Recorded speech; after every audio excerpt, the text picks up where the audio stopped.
ढेरों कमियां होंगी, ढेरों समस्याएं होंगी, लेकिन समाधान खोजना मना नहीं है। अच्छाइयां सामने लाना मना नहीं है, आप कोशिश तो करिए।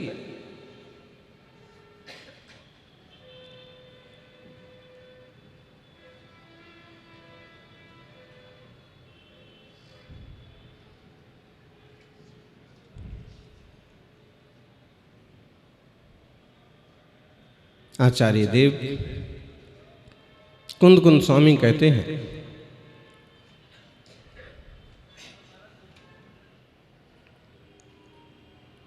चेतना आत्मा अनादिकाल से कर्म के अंधकार में अभिभूत है।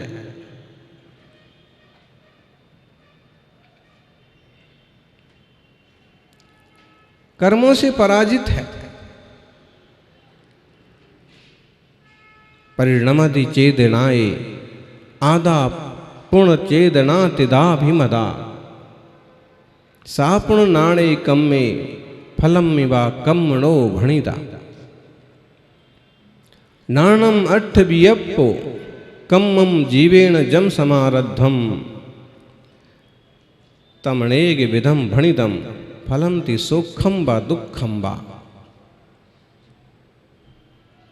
परिणमति चेदनाए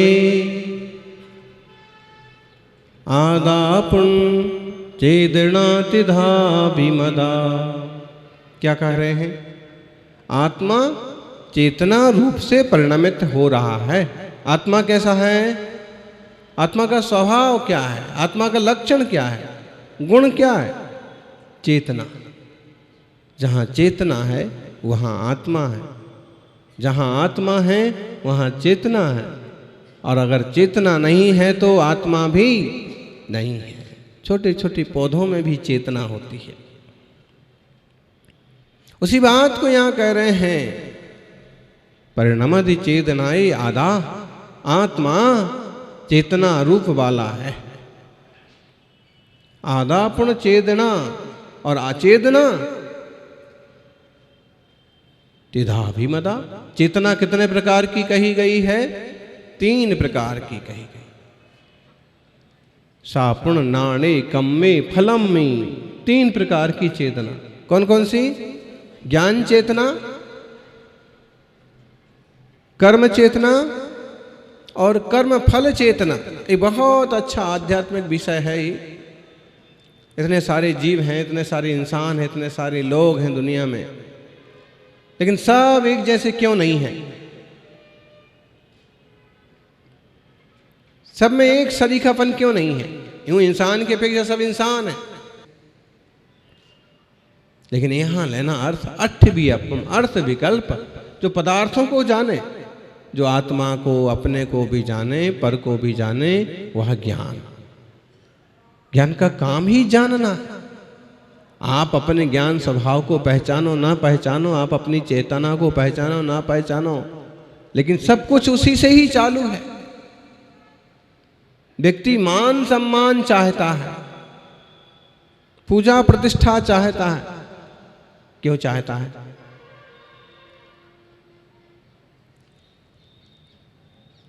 अपने आप को बड़ा दिखाना चाहता है। लेकिन ये जिस ज्ञान से चाहता है ना, उस ज्ञान को ही नहीं पहचान पाता। जिस ज्ञान से दुनिया की सारी चीजों को पकड़ने की कोशिश करता है, जानता है, और वह उसी ज्ञान का ही निर्णय नहीं कर पाता है कि यह ज्ञान घन चैतन्य आत्मा मैं हूं, मेरा लक्षण है। नाणम अट्ठवियपम, ज्ञान अर्थ विकल्प का नाम है। कम्मम जीवेण जम समारद्धम, और कर्म चेतना किसे कहते हैं? जीवों ने जो काम चालू कर रखा है, कार्य, संसारोपुण क्रिया। संसार किसका नाम है? क्रिया का नाम ही तो संसार है, चालू है, कोई स्टॉप नहीं है, कोई ठहरा हुआ नहीं है, सब चालू है। बोलो यहाँ कौन कौन चालू है? बोले जयपुर में तो बहुत चालू है महाराज, आपको क्या पता है, आप तो साधु हैं, आपको क्या पता है। दुनिया में बहुत बहुत लोग चालू हैं। चालू का मतलब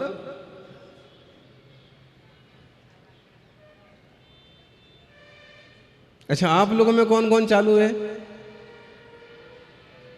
देखो, एक अर्थ चालू का आजकल जो होने लगा, चालू का मतलब है कुछ ज्यादा चतुर, कुछ ज्यादा होशियार, दूसरों को पीछे छोड़ करके और काम दूसरे करें, नाम खुद ले लेने वाला ना, तो उसको बोलेंगे चालू।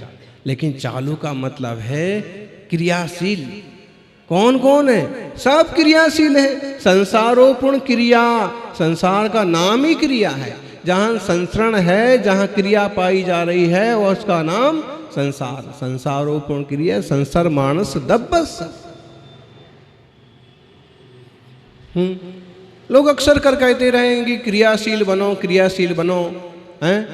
और आप सक्रिय हो जाइए, आप सक्रिय रहिए खूब। कई बड़े बुजुर्गों के लिए भी कभी अगर मोटिवेशनल गुरु संबोधित करें ना, तो आप सक्रिय बने रहिए।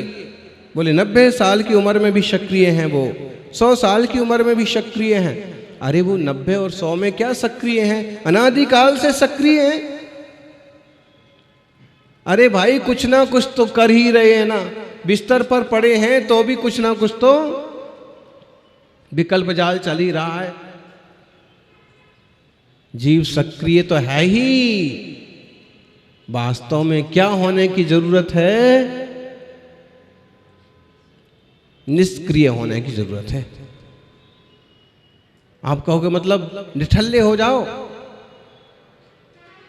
बिल्कुल, संसार बढ़ाने के लिए सब कुछ करना पड़ेगा और संसार घटाने के लिए सिर्फ इतना करने की जरूरत है। कितना करने की जरूरत है? स्वरूप में स्थित हो जाओ, शांत हो जाओ। आजकल तो जब किसी का मरण हो जाता है ना, और फिर किसी को सूचना दी जाती है दूसरे को, तब कहा जाता है कि काका जी आप जल्दी आ जाइए, दादाजी शांत हो गए। शांत हो गए का मतलब, अब वहां से काका जी ये थोड़ी बोलते हैं कि काका अगर दादाजी शांत हो गए तो हो जाने दीजिए, कोई दिक्कत की बात नहीं है। ऐसे बोलते हैं क्या? क्यों? क्योंकि उनको भी पता पड़ गया कि आजकल शांत हो जाने का मतलब क्या होता है। शांत हो गए हैं, इसके ये अर्थ भी इसमें ध्वनित हो रहा है कि अभी तक अशांत थे, आज जाकर के शांत हुए। सच्चाई यही है इंसान की आजकल की, कि जब तक वो जीता है तब तक सीता है, जब तक जिंदा है तब तक निंदा है, जब तक वह सक्रिय है तब तक वो बकरी है, कुछ ना कुछ करता ही रहेगा। शांत कहाँ रहता है? बड़े बुजुर्ग भी एक तरफ शांत बैठने को जैसे वहां मजबूरी समझते, शांत हो जाना बहुत अच्छी बात है। अगर हम किसी से कहें ना कि शांत हो जाइए, तो वो समझ जाएंगे कि शांत होने का। अगर वह वाला अर्थ ले लिया तो कहेंगे कि तुम ही शांत हो जाओ, हम क्यों शांत हों? लोगों ने सौगंध खा रखी है कि जब तक दूसरे लोग ना बोलेंगे कि शांत हो गए, तब तक हम शांत ना होंगे।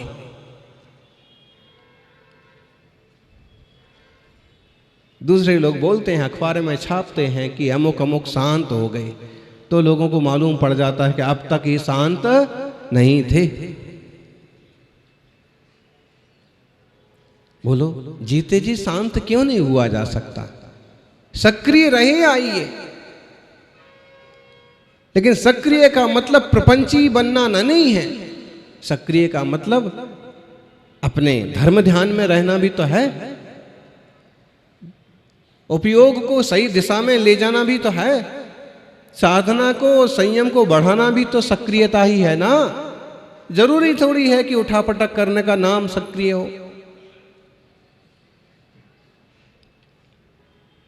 बोले 90 साल के हो जाने के बाद भी नेताजी बहुत सक्रिय हैं।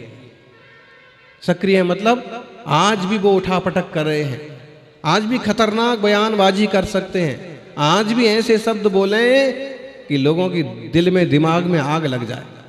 इसका नाम सक्रिय है क्या? नहीं, ये सक्रियता तो सिर्फ कर्मों को बढ़ाने वाली है। जबकि स्वरूप के प्रति सक्रिय हो जाना स्वरूप उपलब्धि के लिए, स्वरूपोपलब्धि के लिए बहुत महत्वपूर्ण है। 3 प्रकार की चेतना, ज्ञान चेतना, कर्म चेतना। कर्म चेतना का मतलब कर्म करने की क्षमता, करने की योग्यता, और तीसरी कर्म फल चेतना। जीवों ने जो आरंभ कर रखा है वो कर्म चेतना, और कर्म फल चेतना तमणेग विधम भणिदम फलम ति सुखम व दुखम व। कर्म फल चेतना तो बहुत प्रकार की है।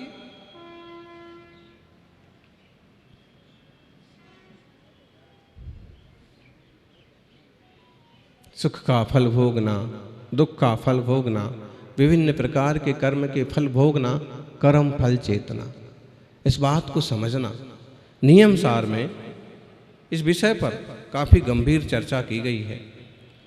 पंचास्तिकाय में भी 39 नंबर की गाथा में इस विषय को लिया है, और वहां कहा है सभी स्थावर जीव कर्म फल को वेदते हैं। कर्म फल को कौन भोगते हैं? स्थावर जीव। त्रस जीव कर्म सहित फल को वेदते हैं, कर्म फल को वेदते हैं। और जो प्राणों का अतिक्रांत कर गए हैं, पाणित्य मदिकंता, ऐसे जो जीव हैं वो ज्ञान को वेदते हैं। आपको ध्यान में आ रहा विषय? बोले महाराज अभी तो दीपावली की सफाई में लगा है दिमाग।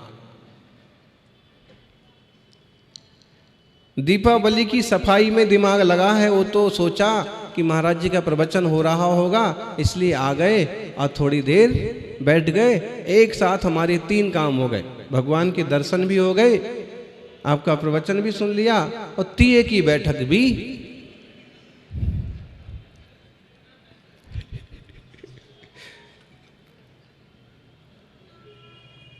लेकिन फुर्सत थोड़ी है, दिमाग तो लगा है दीपावली की घर की सफाई में अथवा खरीदारी में। ज्ञानी विचार करना, सफाई तो कितने बार कर ली अभी तक दीपावली की। इतने बार दीपावली की सफाई करने के बाद भी आज तक पूरी सफाई नहीं हुई। और महावीर स्वामी ने केवल एक दीपावली मनाई और हमेशा के लिए कर्मों की पूरी सफाई कर दी, एक ही दीपावली को। और आज हम उनके उस आदर्श को केवल घर की सफाई से जोड़ करके मना रहे। घर की साफ सफाई जितनी जरूरी है, भीतर की साफ सफाई उससे ज्यादा जरूरी है। कर्म चेतना, कर्म फल चेतना और ज्ञान चेतना, आप किसका वेदन कर रहे हैं इस वक्त? बताइए। अधिकतम जीवना, देखो जो स्थावर जीव हैं वे केवल कर्म फल चेतना का वेदन करते हैं। कर्म फल चेतना का मतलब क्या हुआ? वह चेतना ऐसी दशा में है कि कर्म के फलों का वेदन करती है। जैसे पेड़ है, पेड़ खड़ा है सामने, कब से खड़ा है ये पेड़? पेड़ कितने इंद्रिय जीव है? बोलो, एक इंद्रिय जीव है।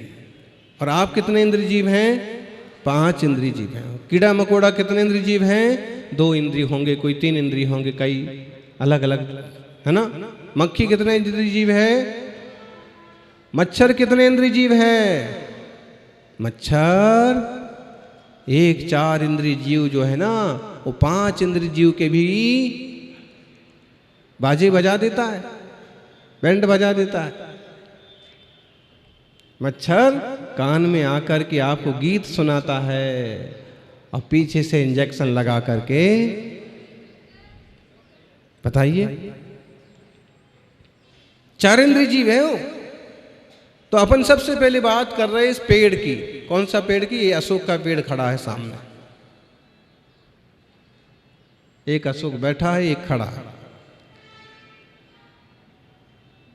तो अशोक का पेड़ कब से खड़ा है? बोलो बोलो, अरे कुछ तो बोलो। अच्छा, कितने इंद्रिय जीव है ये पेड़? एक इंद्रिय जीव है। कैसे पता आपको एक इंद्रिय जीव है? क्योंकि फलता है, फूलता है, इसके पत्ते बदलते हैं, पतझड़ में पुराने पत्ते झड़ जाते हैं, इसे पानी मिलता है तो इसमें एक आह्लाद देखने को मिलता है, इसे धूप मिलती है, एक खुशी महसूस करता हुआ जैसे फील होता है। उसको गौर से देखिए कभी आप। पेड़ पौधों को भी पानी डालने के पहले देखिए और पानी की देने के बाद देखिए। मौसम बदलने पर देखिए आप, शाम सुबह ढलने पर, सूरज उगने पर आप देखिए, आप खुद फील करेंगे कि उसको जैसे उसको कुछ महसूस कर रहा।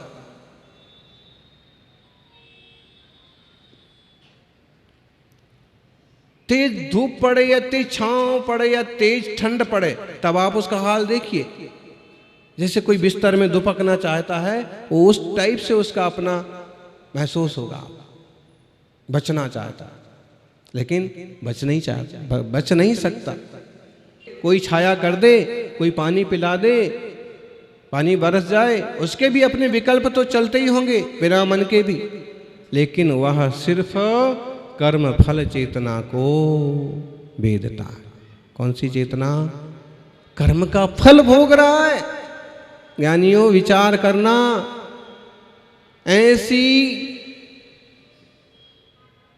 ऐसी कर्माधीन पराधीन पर्याय बच नहीं सकता। ऐसे ही ज्ञान चेतना वाले चूंकि अरहंत कहलाएंगे, जो पूर्ण विजयी हैं, लेकिन फिर भी आपने इतना सा जीत लिया, इतना सा जान लिया, तो आप भी उतने अंशों में ज्ञान चेतना वाले हो गए। हम सभी ज्ञान चेतना को पूर्णता उपलब्ध हों, ऐसी मंगल भावना, ज्ञान के दीपक जलें। जय बोलिए आदिनाथ भगवान की।